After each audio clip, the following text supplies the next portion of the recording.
Hello, everybody. Welcome to the SIG Network community meeting on Thursday, October 26th. The meeting today is governed by the CNCF Code of Conduct, which generally boils down to don't be a jerk. So let's all don't be jerks to each other. Today, I didn't even look at the agenda yet. What are we doing for agenda? We have a number of things on the agenda. So let's do triage very quickly, and then if we need to, we can come back to it, to the triage. So I am gonna go ahead and share myself. Where'd you guys go? There you are. Share screen and window, issue, share. How's that? Everybody got it? Yep. Somebody say yeah? All right, great. Let's load up new issues in the last 2 weeks. 2 weeks ago. All right, we'll look at those first. So can't connect from pods on one server to pods on a different server using VXLAN. Here's 126, using RHEL 8.6, using Flannel, VXLAN. I've made an answer to that one. I believe it's not, at least not a Kubernetes bug. I suspect that that is true. I guess we'll leave this open and see if the original author can comment, and we'll maybe close next week. Thank you for responding, Lars. Topology-aware routing's overload threshold should be configurable per service. Rob, remember that conversation we were just having 5 minutes ago? Yeah. Oh. Yeah, I mean, that would be cool. I'm really hoping that the work Gaurav has coming in will move everyone to the simpler approach of just, keep everything in the same zone. I hope that hits. There's a PR up if anyone has time to help give extra review cycles for it. But yeah, you can assign this one to me. But there's already so much complexity in this particular heuristic that I am hesitant. Given that it's a heuristic, I don't think we want to add service level API. Oh yeah, absolutely not. Yeah. Sorry. And so the question becomes, we can very certainly make it configurable on, say, a controller level, on allow, I don't even know if we want to do that, but at a minimum, people can build their own heuristic, and Gaurav's incoming changes will make it easier to bring their own if they want, or run their own if somebody else builds it. Okay. And for the sake of the folks, I made reference to a conversation we were having. It was simply about the ever-increasing complexity of the API surface and how to say no to things that seem simple and obvious on their own, which is something I've been thinking a lot about. Okay, this is assigned to you. Test dual stack host IP. Oh, this is host IPs got kicked out. This is Paco. Okay, cool. That's in work. Requests to a service with no local endpoints are dropped rather than ICMP. We've had some conversation around this. I don't know where we left off. Right. So this issue is there's some code that looks like, where is it? Didn't I post some here? Looks like this. If a service has no endpoints, then we go ahead and send an ICMP reject, except if it has internal but not external, or external but not internal, then we will drop it instead of ICMP rejecting it. And there's some rationale in both directions. What do we think about this? Dan, Lars, you guys were the most vocal. I'm reskimming because I've forgotten the details here and haven't seen the latest comments. Wasn't it something about Google load balancers and health checking? Or am I misremembering the reasons? Security folks will tell you have to drop it because ICMP reject leaks information. This isn't a case where we're leaking information, though. It's stuff people know. So yeah, Dan, I commented about how we got here. I guess the question is, does it still make sense? Maybe that's more a question for Tim and yeah, Rob. basically, if we reject, then there's the chance that the client will get an error, even though the service should not look error-y. I was trying to figure that out. You made that statement. If I'm a client and I'm talking to an internal load balancer, so let's split the cases. I'm talking to internal cluster IP, and there's no endpoints. It seems like a fast reject would be a better experience than a slow drop, right? And there's no information leaked. I already know the service exists. So for the internal case, it's and I think I said this here. The drop is nicer in the case where the pod that you're trying to connect to is restarting, and so is temporarily unavailable.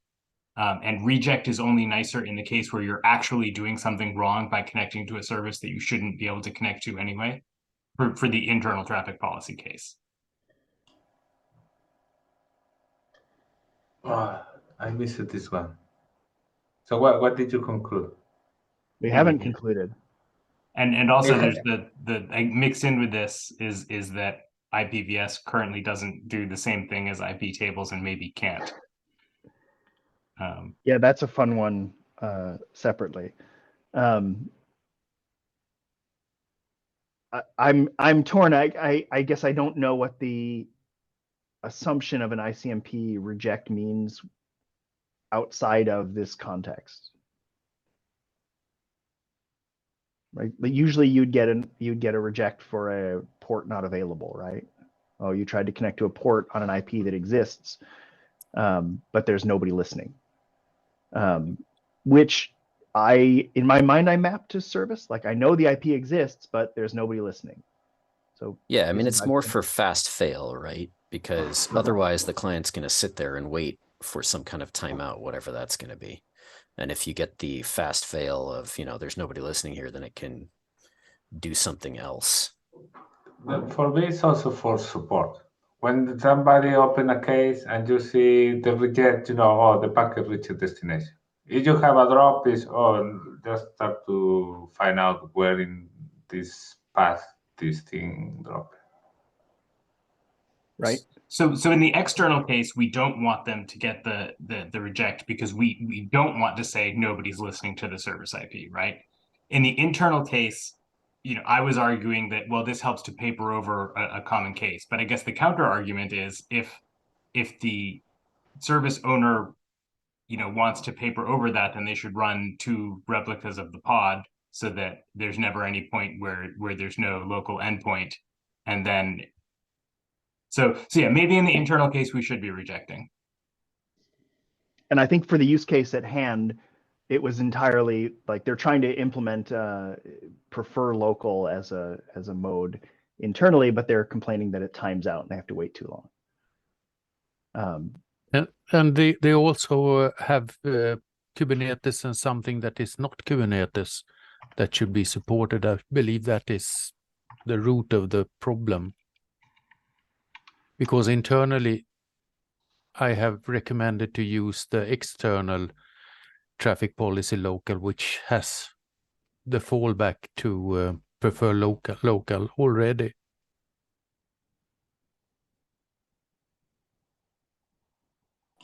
But that's the IPVS use case, right? Yeah, we know IPVS already has this feature, if you call it that. Okay. Right.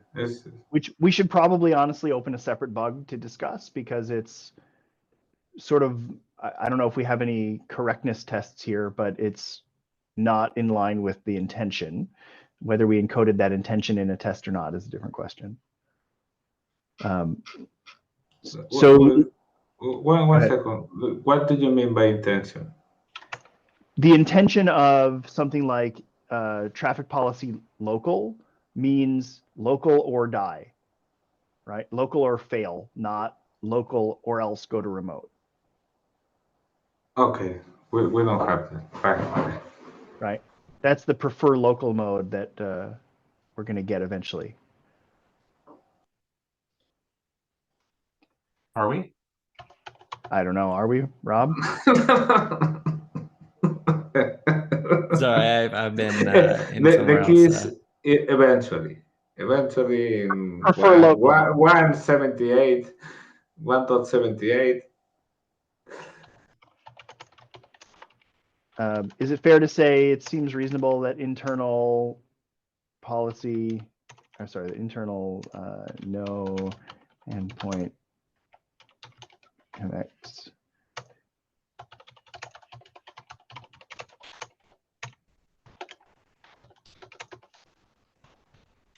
so I feel like I want to go back and play with it because this logic here says if I have no endpoints at all, then we're going to send a reject, even if that involves a load balancer.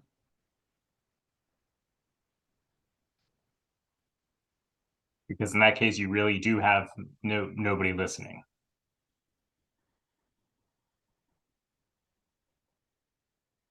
Right. And if you, with traffic policy local, you're saying the load balancer made a bad choice. It's not that there's nobody listening. It's there's nobody listening who intersects with this policy.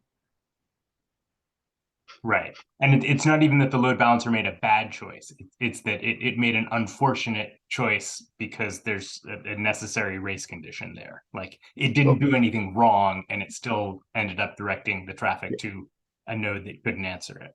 For whatever reason, it ended up in a place that we can't help it. So the other argument to do a reset is that the packet coming back is cleaning contract entries and everything. With the drop, yeah, just we leave the contract entries in the unestablished state, right? Right. So whatever thing is creating this path, once it's seen the ICMP error, it's going to clean up everything related to that, right? If you drop that is going to be a black hole and it's going to keep hammering that place.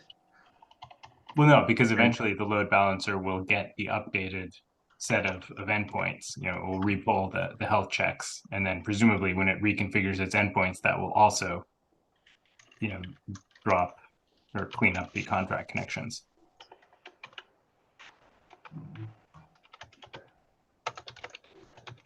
All right, I will finish this comment afterwards and post it. We can keep the conversation going. Endpoints not configured with minimize IP tables restore. I have not looked at this one. Dan, do you have a summary? Sorry, it was muted. Yeah, we can triage except this one.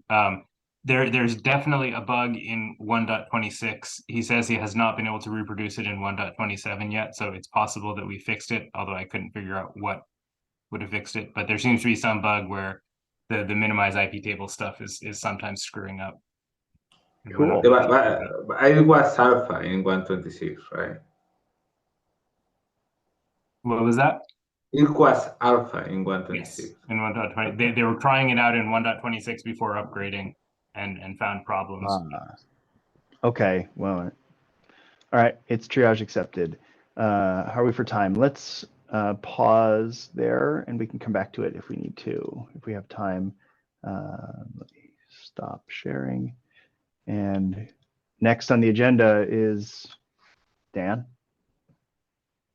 So there's something about this in Slack as well. Like if we have major themes, then we should get them into the release notes. I'm not sure. We have, like, you know, as usual, we have a bundle of things that we did, but I'm not sure any of them really fit together into a major theme.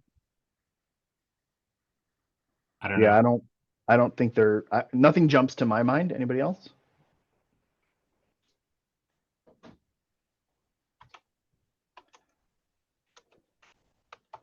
Okay. Do you want to just respond then?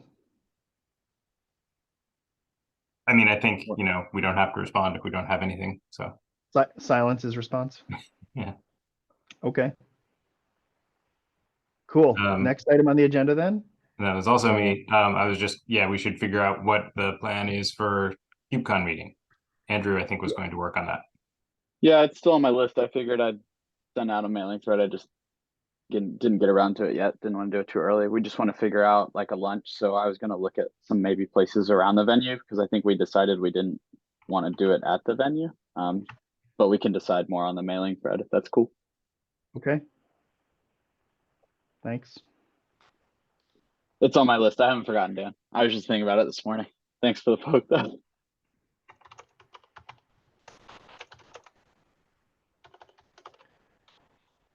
I think that means right. the next one is you. mine. Just a couple quick announcements. Gateway API related, one, Ingress to Gateway finally released. We've been working on that for a long time. Big thanks to Lior and Kobe for getting that across the finish line. There's a blog post that's linked there. And then Gateway 1.0, including GA for Gateway class, Gateway, and HTTP route, should go live next week. RC2 was released yesterday. So yeah, if you're keeping track, definitely if you know of anything that we've missed, additional reviews are always welcome. But the time is about to be over and we're moving forward. Okay. Excuse me. Next on the agenda then, network policy. Surya. Yeah, that's me. So long story short, right? So we've been working on adding egress support for the admin network policy API for the past several months. And we are at the stage where our user stories are kind of merged. We are designing the API bits, and we are trying to get consensus around a specific type of peer. In our case, it's the egress peer for admin network policy. And we already have 3 kinds of egress peers, which is namespaces, pods, and nodes. And we are adding a new type of peer, and this was meant for egress external destinations and northbound traffic using CIDR blocks, so IP blocks, but for external destinations. At least that was the initial idea. But we've been discussing this a bit in our SIG Network Policy API meetings, and there's been some opinions around this, and there are several options, and we wanted to bring it up to the wider forum to see if you guys have other use cases. So one of the options we had is to make this peer just an external CIDR, which means we say 0.0.0.0/0 means no pod CIDR or service CIDR or node CIDR or anything internal to the cluster. So it's external, but that's not easily distinguishable for implementations. There's not really a clear boundary always between what's external and what's internal. But then there were some use cases where some customers really do want something that is external, because we do provide pods as a way to select pods, right, at the cluster. So why keep the egress CIDR as something also that allows to select the pod CIDR blocks? Plus the pod IPs are not static always. So does it make sense to allow pod CIDR in the CIDR block as well? That's the option 2, which is what network policy does with the IP blocks, where you can just put anything in it, and it's just another way of selecting pods as well, or anything outside the cluster. And the option 3 is where we don't go either of this, and we just say CIDR is CIDR. We are expecting the API to be using this for external purposes, and then it's implementation defined, and then we let implementations figure it out. But we don't want to go that way, especially with what it could turn out to be in the future without being clearly defining the API to be in a specific way. So these are the 3 options that we've come up with, but maybe there are other ideas, right? And also at the end of the day, the API is for users. And if any of you have experience on what users are reaching out to you with regards to whether they want something external, or if they're okay with just having an all-encompassing CIDR block, which can select anything. And I feel like the multi-network subgroup also had something similar a few weeks ago, but yeah, just opening the floor here. Can you say more, like, what is the core use case for egress to IP block governance? Is it simply, I want to allow X but not Y, or is it something more sophisticated? No, I think most of the use cases that we had for external was, I want to deny egress for my pods to anything outside the cluster. That's one use case. Or I want to allow something but deny the rest, kind of a thing with using priority rules. So it's exactly what you said. I don't think we had any sophisticated user stories.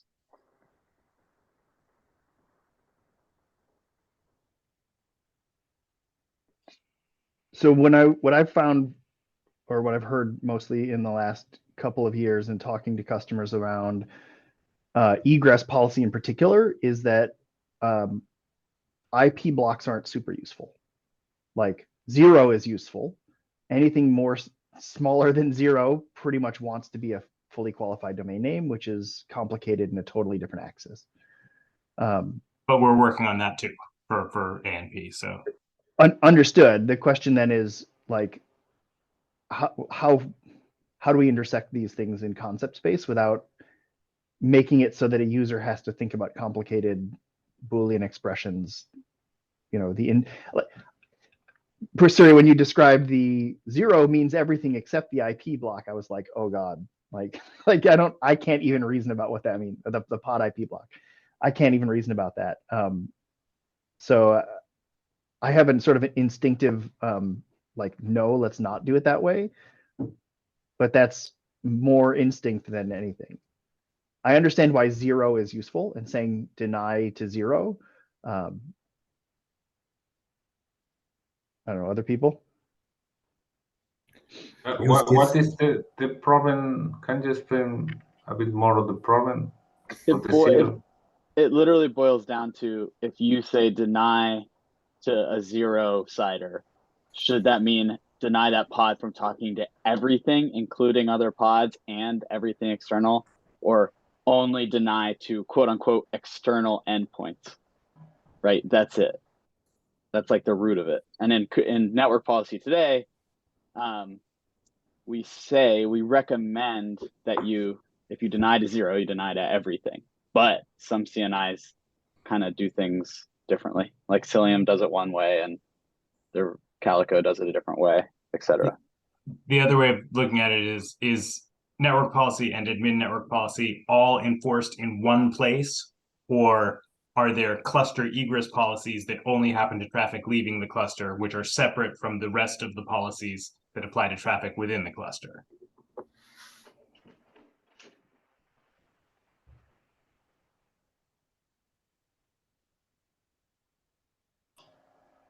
Carl, you were saying something, and I think there are two elements to this. I think what Dan said is really important. The scope is the scope of denial. Like, when you say cluster, if you tell me a cluster policy, then I assume it's traffic leaving the cluster, not traffic leaving the pod, right? At least from afar. So I want to circle back to a point Tim made, where talking about qualified names or DNS versus IP.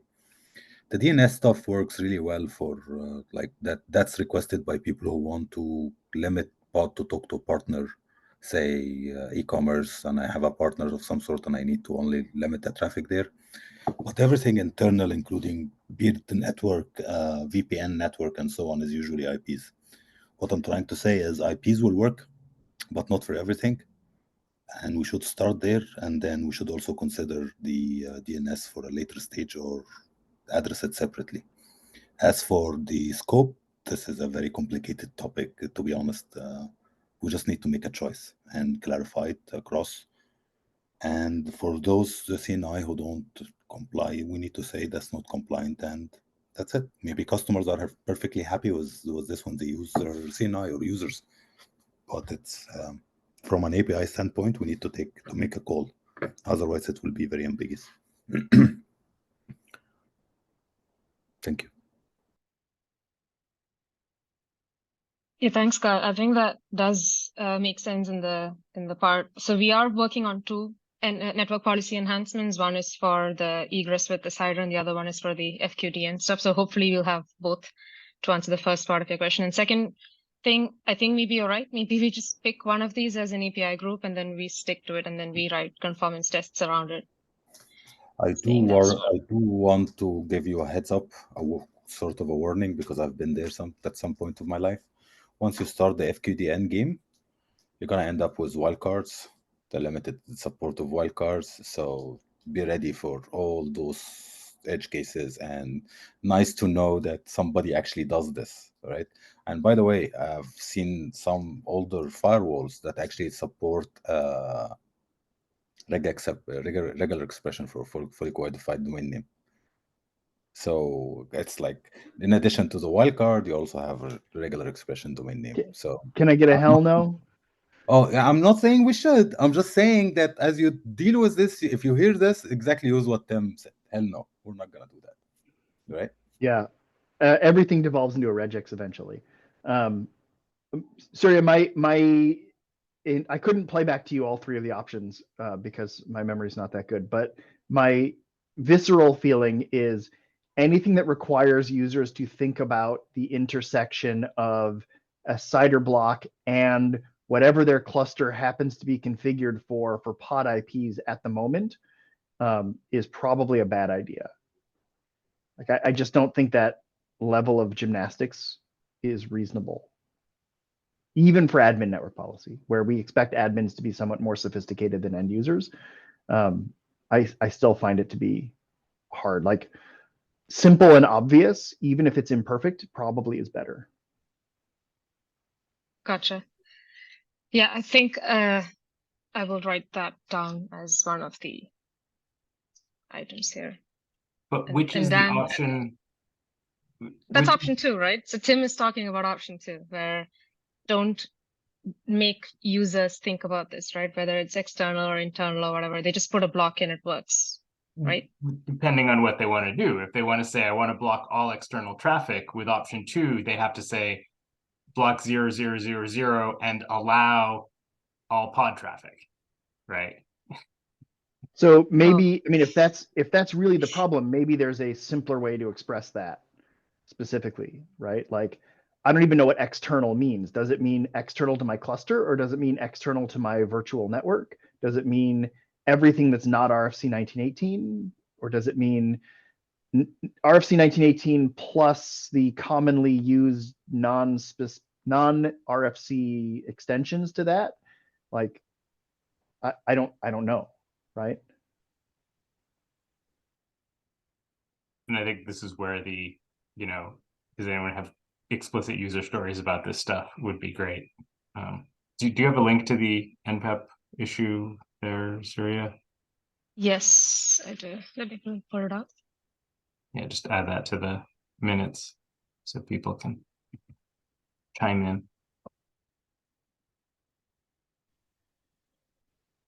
I mean, pulling on a different thread, I have in the recent past said this idea of internal and external is too ambiguous to be useful. And even though we encoded it in internal policy and external policy, things like gateway with routability of internal and external are head-spinningly ambiguous. So I would prefer that we don't lean into that if we can avoid it. But maybe we could be more explicit. Like, I don't know, would it, I'm just making stuff up now. Would it make sense to say there is a to internet policy, like reject to internet, and then implementations can understand what it means to be to internet as opposed to external? But it's a long time since I checked it. Didn't we say that admin network policy had priorities? So then why do you want to conflate everything in one rule? I mean, it's deny by default, and then you allow all the things. If the use case is deny internet but allow my VPC network, then you have to write both of those rules, which means encoding your VPC IP address into your policies, which seems unfortunate. Well, it's more fortunate to say in 00 means this here and means the other thing in the other place. I agree with you on that. If you say, I think if you say 0, you mean 0, right? Look, when you cannot make it perfect, at least make it predictable. So, I don't think that there is write that down. Let's put it on a T-shirt. If you can't make it perfect, make it predictable. Seriously, that's like our SIG's motto. If you can't make it perfect, at least make it predictable.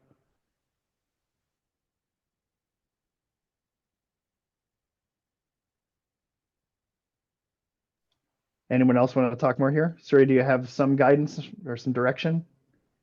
I think so. I think I'll just pick the pick what Antonio said, right? Like I'll make that as a code and I'll go that way. But yeah, thank you so much for the discussion. I think I have enough to go forward, and we'll take this back to the Network Policy API group and go from there. Excellent. I just want to give a shout out to Surya too for bringing this up here. Like we've asked before for a little more involvement from the wider SIG on some of our enhancement reviews, and we haven't gotten that much. So I think we're going to keep doing this, where we bring issues that we're stuck on up to the bigger SIG and just try to get cycles. But that's also a plug. Please go review our NPEPs. We have a bunch of them. We're going to be talking about them at KubeCon. So we have a bunch of stuff we're working on. Yes, I think this is completely appropriate use of the SIG time. This is why we have meetings. Okay, next on the agenda, Dan and contract be liberal. Yeah, so this is just a PR that sort of stalled because we were arguing about like, okay, what's the best thing forward? So, background, there's this bug in contract where if a packet gets retransmitted, it can sometimes cause contract to kill the connection. And so this would affect people who are doing like large downloads or streaming whatever to a service IP. And so we added a rule to drop CT state invalid packets, but it turns out that this breaks other people who are doing weird things with routing in their cluster. And so we're trying to figure out how to fix everybody, and discovered that we can set this sysctl NF contract TCP be liberal, and that should also fix that should basically fix everything for everyone and be great. And we're trying to figure out, okay, well, do we want to set that by default? If we set that by default, can we stop setting, creating the drop rule? And what do we want to do? And so that's the background. So is there contention still? I mean, your kernel experts and our kernel experts all said, just do it. I think the contention, I think we agreed that setting it is a good idea, but then like the question is, okay, do we make kubeproxy error out if it can't set it? And do we set it by default now, or do we just encourage people to pass the config option to set it themselves? And you have the username space now. So the people running in username spaces that cannot set CTLs. There is this person that is doing the username space. Not username spaces. You can't run kubeproxy in a username space because it needs because it needs capnet admin. You're talking about the init only thing that Lars did. No, they are running it in username space. Oh, I need to check that, but I think that they are running. In kind, they send a PR and they are testing it. I need to check. I may be mixing things. I know there's this like no root effort. Yep. Rootless, Yes. right? Which just merged. Right. That was Lars. Yes. Sorry, there's this larger push to like have the ability to run Kubernetes without root anywhere, which is ambitious. Yeah, that's the thing that I'm referring to. So that's why we cannot embed the logic to set a sysctl by default. So, I mean, the trade-off here is we add a flag and then we tell everybody you really should be setting this, versus we by default try to set it and then allow if it doesn't get set, because I don't think we can hard fail if we can't set it. Right. That seems impossible. So and then if we try to set it and fail, do we want to create the old school drop invalid packets rule? Or would we rather say, nope, if you want to get around that, you have to make sure that the sysctl gets set, and we're not going to create the drop rule anymore, even if we can't set the sysctl. Yeah, but I think What's different between this sysctl and other sysctls that we set? Just that we're not currently setting it. It's new. And we're talking about, we don't set many by default, at least in IP tables. No, it's not many. It's just a few. Yeah, but they have parameters, right? So people can go to the config and set the defaults. So there are like TCP timeout in contract or something like that, and they can modify the config, and kubeproxy is not going to set it. What we are talking here is just always set something, no matter what. That I think that that's something that we don't have, right? We always have an opt-in for or an opt-out for setting CTLs. I mean, for a long time we were always setting route local net. Okay, but look, let me. Oh my God, that's kind of thing. But this is what Tim was saying. We talked to our kernel experts. They all seem to agree that we will not regret setting this by default if we choose to set it by default. What I'm trying to say is, right now, kubeproxy is working this way like forever. Let's say, yeah, right? There is one corner case with some extraordinary configuration with two pods, with two interfaces, whatever thing in the two pods that hits this problem. So I think that right now we have everything covered, right? People that want to do some special configuration in their cluster is people that has the knowledge to modify the kubeproxy config to set up this, or the node to set up this port. And when we detect that this is still the set, we just remove this drop IP table rule. So what I'm trying to say is the current solution not good enough for everybody? Or are we trying to be perfect here too? But this sysctl solution is clearly better than the solution that we have now.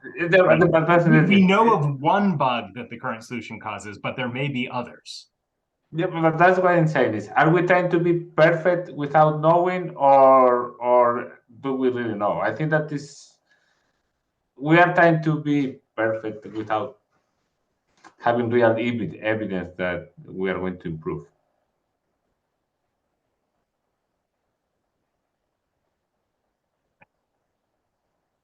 I'm just scanning over Dan's notes in the agenda, which are actually quite robust. Thank you. Yeah, that's the best thing. So I mean, I guess so Antonio, I'm coming at this from the perspective of the drop rule is ugly. We should kill it if we can. Yeah, that's why it looks like we can. Like, I'm in favor of doing that. Look, I know, well, that's because I know you're gonna say, oh, this is because this drop rule is You're seeking permission. You're seeking permission to do better, but break some tiny little corner case. Yeah, and that's the thing that I always hate, because I know that in 1 year somebody is going to say, oh, I have this weird case that I pinpointed to the miss of this drop rule because whatever. And we just tell them, I mean, if they're running kubeproxy in a supported fashion, we will set the sysctl and it will work. Like, I don't even know who it could be who is running it in a way that they don't get our sysctl settings in a way that we consider supported. Let me give you another example that is related to this. You fixed the validation on the flags with the siders, right? Or you remember some validation that one was one error that was not fatal, and So you fixed that, right? Mm-hmm. And what happens? Some people in some place were running with that config. But that was a bug. That was a bug in my fix. I tightened up a validation that I had not meant to tighten up. Look, I don't want to nitpick on the fact of it was a bug or not. I want to say on that every time that we change something, we break somebody. So I don't think that was a bug in your fix, because you did the right thing. You validated something that was not right. I didn't make the change that I had intended to make. Yeah, but that's not the point. Okay, so it was about the sample. I don't want to focus on that. What I want to say is every time that we change a many little thing in kubeproxy, somebody breaks. So what I'm saying now is, we know that nobody's broken. Maybe somebody's broken, but we don't know. And we are going to do one change like this, and I have the gut feeling that this is going to break somebody somewhere in the internet, and we are going to. Despite several opinions from people who should know that it won't break people, it might. Right? Yeah, I you know that I'm the pessimistic here. I always expect the worst. So despite everybody says nothing is going to happen, that's what I was hearing, and something always happens. So you're voting for the last one. Don't change the default behavior. Only set the TCP be liberal if the user requests it. Create the drop rule if we don't set TCP be liberal. What I'm saying is, right now, keep it as it is until we have more feedback. Right? As it is right now, there is no way to set TCP be liberal. That's all in an unmerged PR, which we are. That's in merge? Oh. Yeah, okay, I thought that was merged. Yeah, I thought that merged. So I think I reluctantly agree with Antonio that we keep it. Although I would modify your last statement to be we create the drop rule if we didn't set it and it wasn't already set. Right. That's sorry, that is what it does. And I think that's actually the version that's currently implemented in the PR. So right. And then we just document it as a release note of like, there's this new feature flag that, or not a feature flag, this new flag that we encourage users to set. There's really, we don't know of any downside to setting it, but if you don't set it, like out of fear, that's okay. And it solves the specific problem. okay. I will respond and get Damon to. And what we should probably do here is put somewhere in the documentation, like if you experience this specific problem, here's the flag that you probably want. Fake a post to Stack Overflow and then answer it so that it stays there forever. Wouldn't it just get closed for being a duplicate and already answered in 2012? Maybe this problem is already filed on Stack Overflow and we just need to go find the 8 copies of it and answer them all. And then upvote each other and then get all of our reputation wiped away. Sorry, I still have sour grapes from that. Okay. I think we figured this out. You wanted to go back to triage? Because I think we're out of. Yeah, we've got 10 whole minutes left. Let's do it.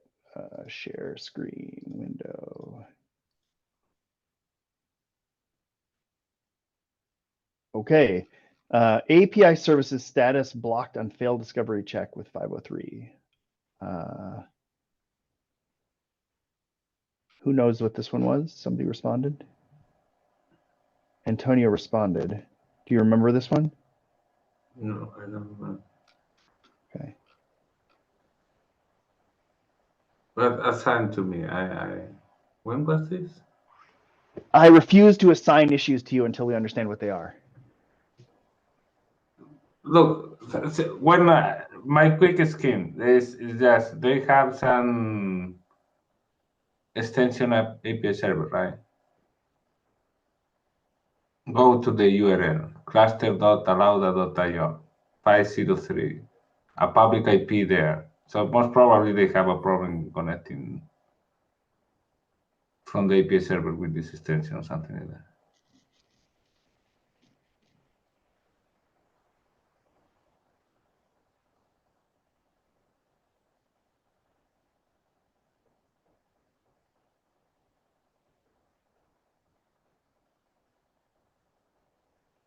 Okay. I think this is the mechanism that is in the API server that calls.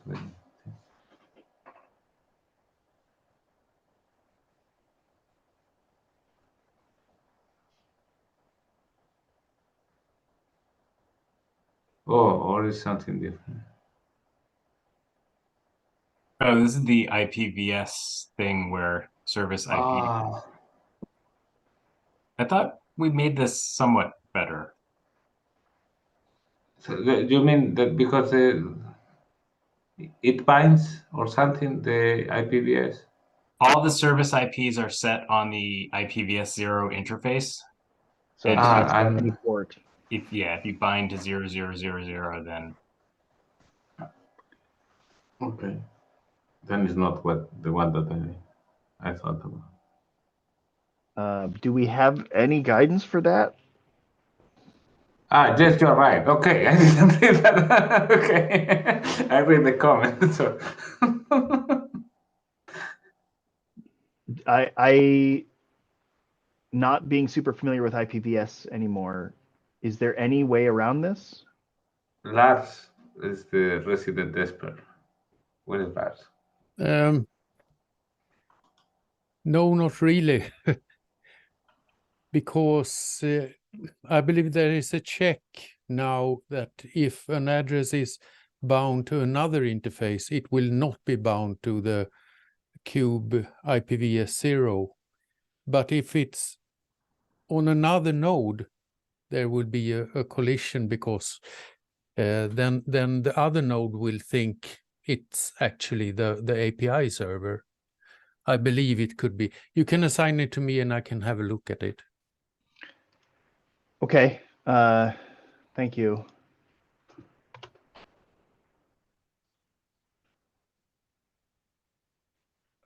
Time for one more.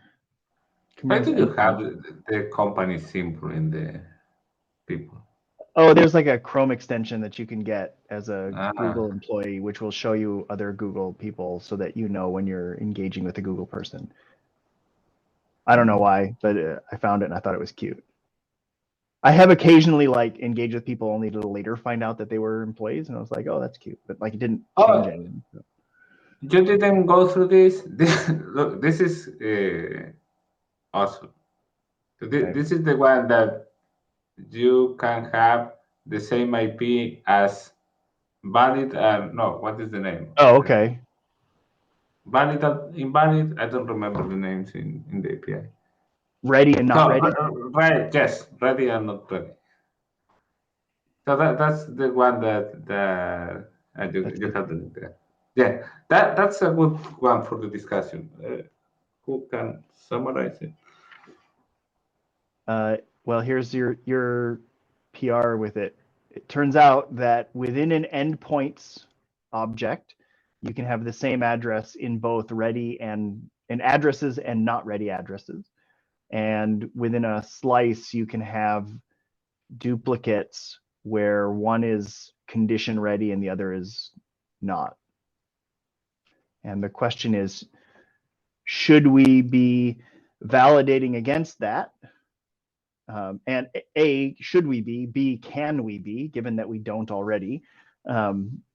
Or is this just, it's part of endpoints and we should specify what you should do?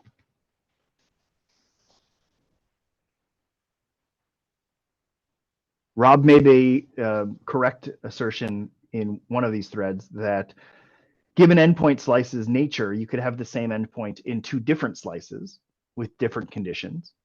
And there's nothing we can do to validate that because we don't do cross-resource validation.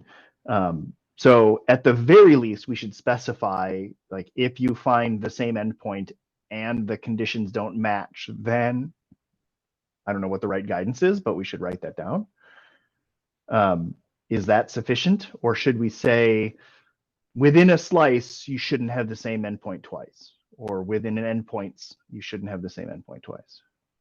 If you have to be able to deal with the multi-endpoint slice case anyway, then is there really an advantage to restricting it within a slice? I mean, a huge number of endpoint slice use cases are satisfied by one slice. So, right, but every endpoint slice consumer has to be able to deal with multiple have to be ready. cases. You're right. I think that was your point, Rob, right? Yeah, I mean, that was my point. Honestly, it makes it easier to test your duplicate endpoint handling if they all happen to be in the same endpoint slice. It shouldn't matter that much. Okay, that's a fair point. Let's go to the simple example, that is the point, and take a decision on that. Because that's simple.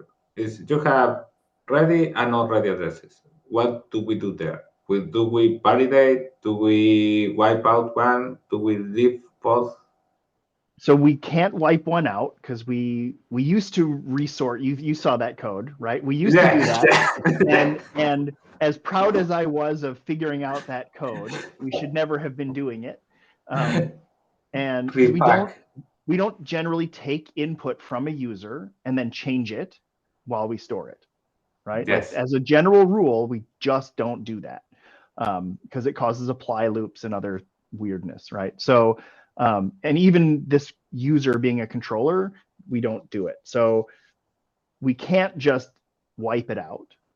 We could choose to fail on it, but we haven't failed in the past. So this would be a breaking change, which would mean we would have to go through a process of turning it on, going through alpha, you know, like we generally don't do this.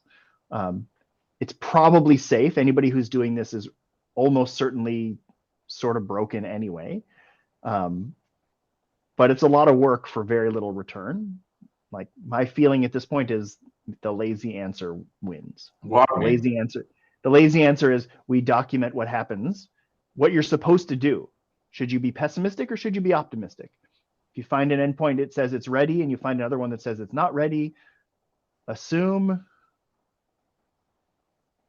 I tend to kubeproxy already has somewhat similar logic that is optimistic, sorry, more positive in nature. I tend to lean that direction here. I don't care. I think because we already have this problem on endpoint slice, and because that problem on endpoint slice isn't going away, we could just provide the same guidance for both APIs.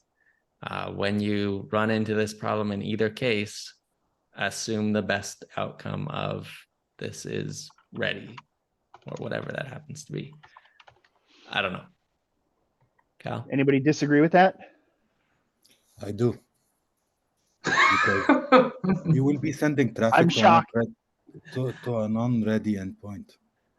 So I think the first point we need to make that the idea of having two entries that cancel each other is an intermediate state, right?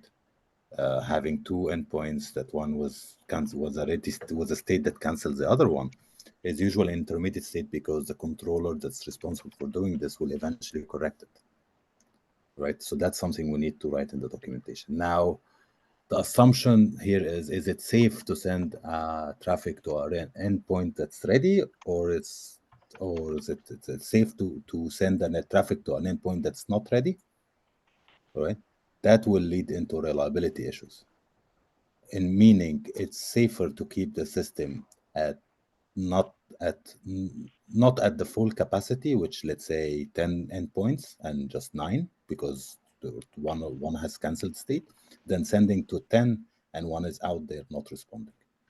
So it's safer for the end user to wait until this state is cleared by the controller that created this. Right? But we have to assert that this situation is possible, that you have two canceling out, and the assumption you should make is it's not ready until the controller clarify this or fix it. That's my 2 cents.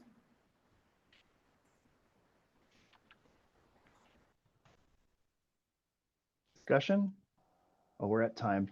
I guess Cal gets the final word here. I'll summarize this in the issue, not the PR, and we can finish the decision there. I'll make sure to tag the right people. I'm going to stop the recording now. Oops, I'm going to stop sharing first.